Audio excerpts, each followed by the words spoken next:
This is the common persimmon. It's in the family of Eboniaceae, the ebony family, Diospyros virginiana. So there was some really biological vocabulary words in the books I read, and I did not include them all. I learned a couple of them.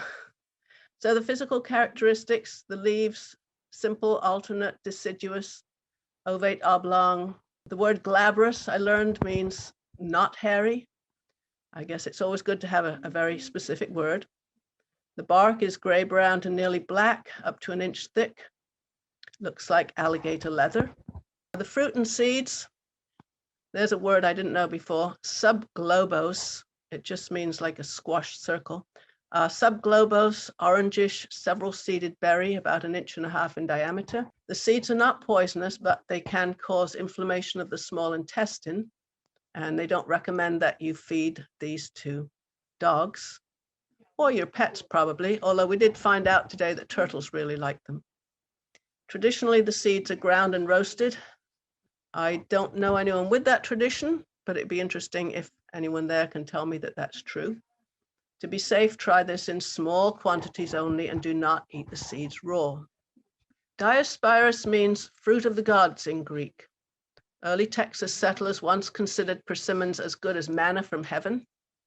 Until they ripen, the persimmons are extremely astringent, but when mature, says especially after a frost, but of course we don't have any frosts here. The persimmon season right now is coming to an end and we haven't had a frost. They do taste wonderfully sugary. They're good in smoothies, puddings, and cakes. They're eaten by birds, raccoons, possums, deer, foxes, and squirrels. And Tom found 2 box turtles in an area at the nature center yesterday and looked up about them and found that box turtles really like persimmons. So there's the distribution. It says habitat on deep, rich bottomlands or higher, sandy, well-drained soil. And the one I'm familiar with is by the north entrance to Clear Lake Park. And we gather the persimmons there 2-3 times a week, and we smush them and put the smush in the freezer for smoothies. I did plant a lot of the seeds last year, but I couldn't get my seedlings to go more than 3 or 4 inches tall. So there must be a trick to it. As a member of the ebony family, persimmon is hard and heavy wood. It's just not black. The wood has been used for shuttles, shoe lasts, plane stocks, mallets, tool handles, and wooden golf club heads. And I asked Tom, who everyone may know works with wood a lot, I said, do they still really do that? And he said, oh yes, it's still very important. And there are all sorts of stories about how people get the persimmon wood and then they dye it black and then they sell it for a lot more money as ebony. And that's what it says there. It's a good substitute, but it's a good idea to know what you have so you're not paying too much for it. And there's Tom's favorite persimmon fro club. So if you feel like hitting anything, very useful tool that. So there is a Texas persimmon.